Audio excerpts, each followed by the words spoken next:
Stay savage, it's your boy Shino, and today we're back with another video game review. This is our third review over here on the channel. If you guys are excited for this review, go ahead and smash that like button. If you're new to the channel, go ahead and hit that subscribe button. If you like to check out my Twitter, basically where we update everything about the channel whenever we're going live on Twitch, whenever we're about to get ready to stream these lovely games I always review for you, they're all in the description below. But without further ado, we're gonna go ahead and get today's review. Today's review is gonna be on. Oh, this is shocker. This is a very big shocker.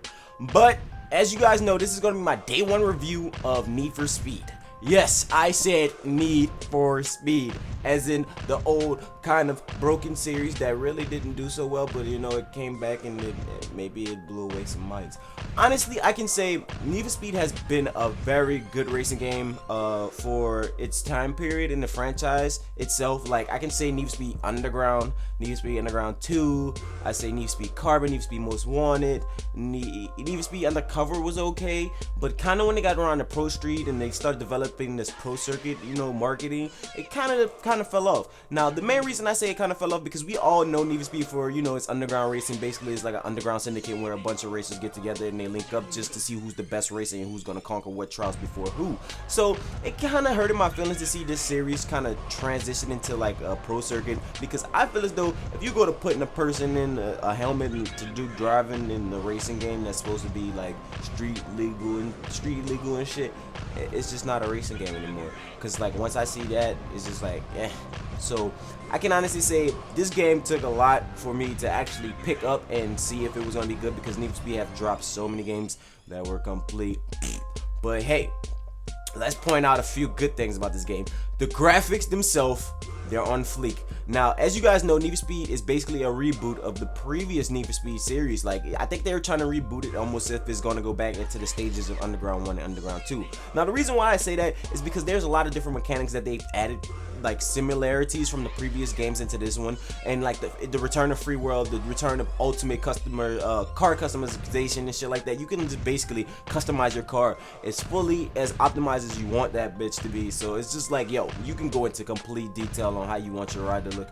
They have a good selection of cars, you know, a wide variety. I'm pretty sure there'll be DLC, and you get to play a lot with your friends online. Now, the things that I like that were unique that they added back to this, you guys remember back in the day when Need for Speed Underground had those different races, like the green race was circuit, yellow race was drift, purple race was like a drag and stuff like that. You know, they brought back those same elements. Like this time you basically hang out with this group of people. I don't want to go into too much detail because I don't want to spoil anything, but you know, you hang out with Spike. Spike is green, basically he runs the circuit strip.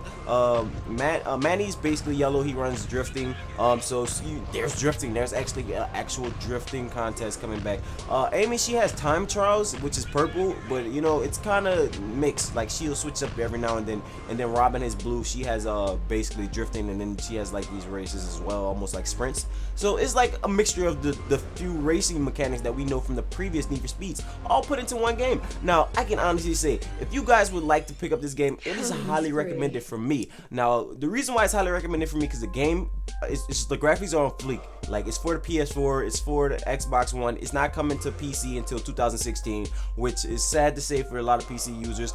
I can run it on my PC, so I'm not really upset, but hey, I feel kind of bad for you guys. I know you guys would like to get this game and basically check that shit out. So legit, I can say the graphics have changed, the cinematics, the driving handling, it's like perfect. You can honestly like cut corners and just bust out drifting wherever you're at. Wherever you see a drift turn, you could come through that bitch sliding like you in the DMs. Like legit, I streamed this game for like 4 hours last night, and then I played a lot this morning. So you know, I'm pretty much in there. Like I'm in there. I'm like at least a good 30% into the game, which is sad to say that I just got the game, but still, you know, there's so many like different mechanics that they've returned to this game. You know, the open world has returned. You know, the open running from cops, like if the police decide to chase you out of the blue. And one thing that I did like a lot, it's very, very small, but it's there. When you're running from the police, you pull your car over, you hit the circle or B button, depending on what system you got, your car cuts off. So when the police decide to finally catch up and you're like parked to the side and they don't really notice you, they just zoom on by because your car's off. You don't hear no engine, you don't see no lights. Especially if you got that all black thing like I be rocking. I be all black, tinted out, sliding through the streets with my road.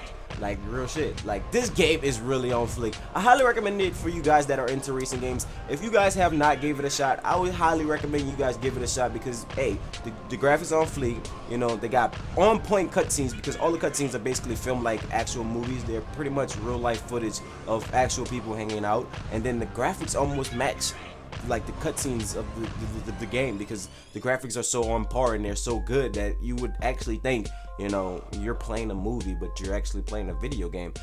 It's just really well, and all the cars, like the aerodynamics on the cars and the way you can customize the body kits, it's all the same as the previous Need for Speed. You can even add a radio system in your car. When you can add a radio system in your car, that's how you know you're going back to the glory days. Now if you guys enjoyed this video and enjoyed my little bit of review, hey, go ahead and smash that like button. But overall, I would give this a solid 9.0. I can honestly say it earned that because hey, there's a lot of different things in Need for Speed that turn the series completely to hell, and this is a upside to the series. Like it brought it from down here to about up here.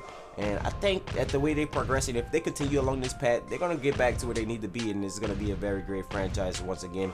I mean, I still kind of, you know, like Need for Speed, but at the same time, they've let me down so many times, and it's kind of disappointing. And there's like this online multiplayer where you guys get to basically go into the world as if you're going to complete your main story mission, but you're in the lobby with other people. So you'll be doing a race, and all of a sudden, somebody will be coming up a one way, and you'll run into their ass, and then your car will flip you a total, and you might lose the fucking race, and at the same time it's a real fucking person. It ain't even a computer. That's some shit, I know. But hope you guys enjoyed this review, and I'm gonna get out of here. Later guys, peace.